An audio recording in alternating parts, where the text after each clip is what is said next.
So the latest reports are coming in about the Haslab Star Saber, and some folks are really pleased with the figure, and that's a good thing. I'm glad you guys are pleased with it if you have it and you like it and you have no issues. But we have numerous reports from all kinds of folks, people I know personally, people I don't know and I've just seen.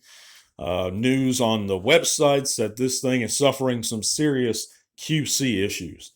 I got a buddy that's Super Robot Ed who's mentioned in his review of the figure that it has some plastic quality problems, some tolerance issues with the joints. I have another buddy in a Facebook group that I know real well who's saying that his came with scuffed up paint, messed up paint. And there's all kinds of these issues, these reports going up.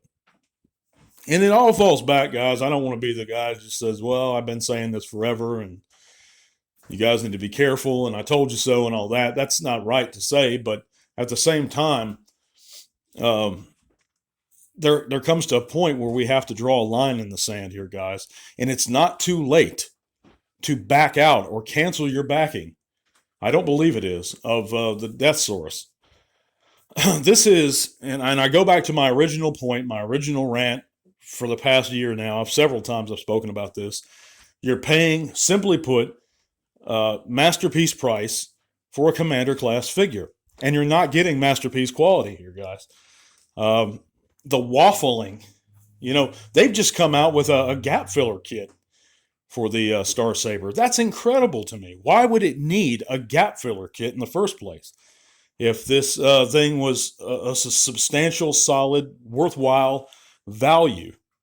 You can see under the guns there, it's just horrible waffling going on.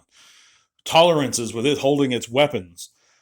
Joints in the feet and some of the panels too tight. I don't have the figure. I canceled my backing a little while after it was announced.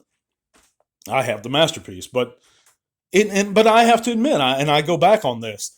The figure itself looks good, but take it from the guys who have it in hand. The majority of the guys who I've spoken to and I've heard that have it in hand, the majority of them, I've heard bad things.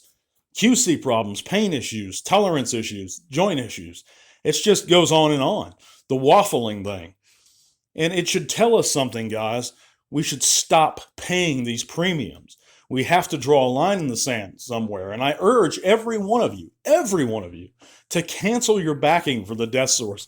There are other options out there for representations of the character. Plenty of third-party options. We still have the G1 that, you may be able to get your hands on one, and piece it together.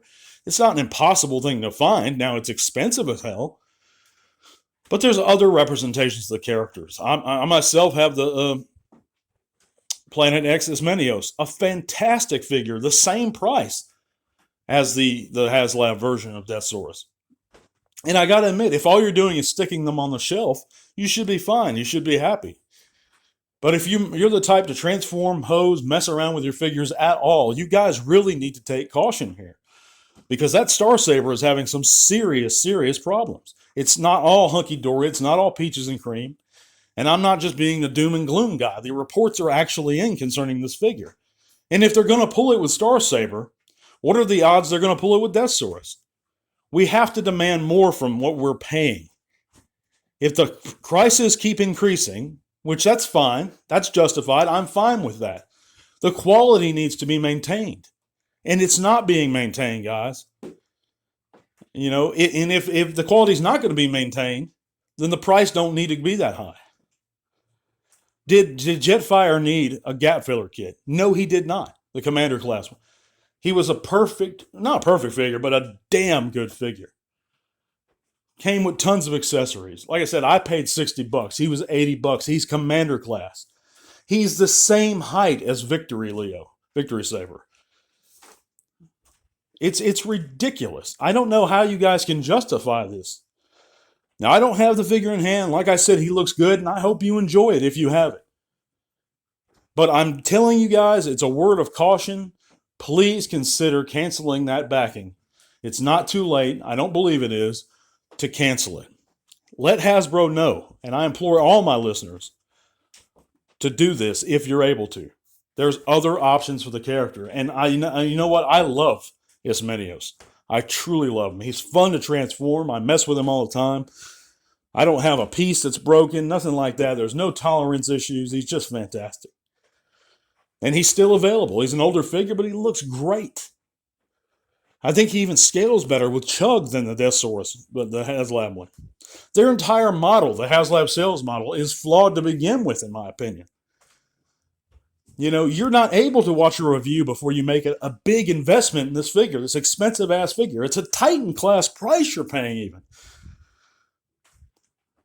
And you're not able to watch something beforehand. You're not able to judge what kind of QC it's going to have, anything, the paint, anything. Please reconsider. I'm telling you guys, unless you just like gambling and throwing the dice, because that's what you're doing. But I thank you guys for checking out Transformers Talk Raw podcast on this Tuesday evening or whenever you're listening to it. Tried to get this this segment out yesterday, but it's been a crazy week, guys, and I have the giveaway that I just did, and we're going to have a new giveaway soon, so please consider supporting us on Patreon. That link can be found in the description below, along with all kinds of cool links. Check those links out, guys. Consider supporting the channel if you like the content. Don't forget to leave us a like. Let me know in the comments, do you agree with me? Do you disagree with me? Why? Thanks for listening, guys. We're going to be back again this coming weekend. God bless, and to all are one. This podcast is made possible thanks to the amazing support by our patrons. Click that link in the description below to help keep T-Talk Raw going strong. Thank you.